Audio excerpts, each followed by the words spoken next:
And that's why Psalm 14:1 says this, only fools say in their heart, there is no God. You're saying, Randy, why is this so important? Why is it so important for us to believe? Why is belief so important? Randy, this is America. Everybody believes in God. Are you sure? Look at your sheet. The truth is this. A belief in the God of the Bible is the first step of salvation. A belief in the God of the Bible is the first step of salvation. You want to go to heaven when you die. The first step toward that is to believe in God. You see, before God can do anything in Lily, before God can do anything for us, we must first believe in the real God. You're saying, what do you mean by that? Well, notice what Jesus' brother says in James 2:19. He says, you believe that God is one, good for you. Now, for years when I read that, I was like, okay, you believe in God, cool. No, that's not what he said.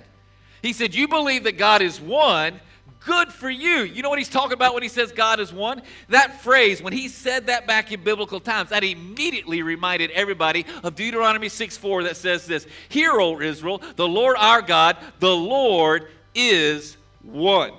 And so what James was saying was not that, hey, you believe in God, any old God, some tree God, some lily God, whatever.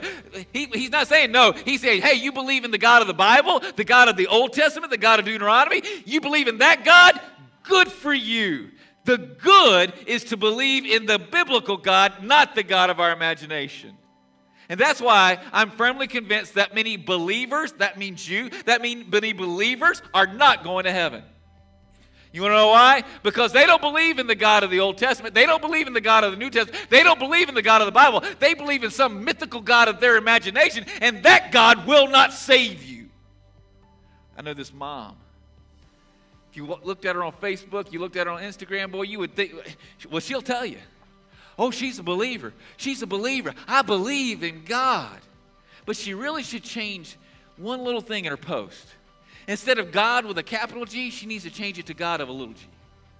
Because when you talk to her, she doesn't believe in a God that'll send you to hell. She doesn't believe in a God of holiness. She doesn't believe in a God of justice. She doesn't believe in a God that will discipline his children. She don't believe in that God. She believes in some God that she's created in the hallucinations of her mind. Well, guess what? She is not saved. It is not good to believe in the God of your imagination. It is only good to believe in the God of the Bible.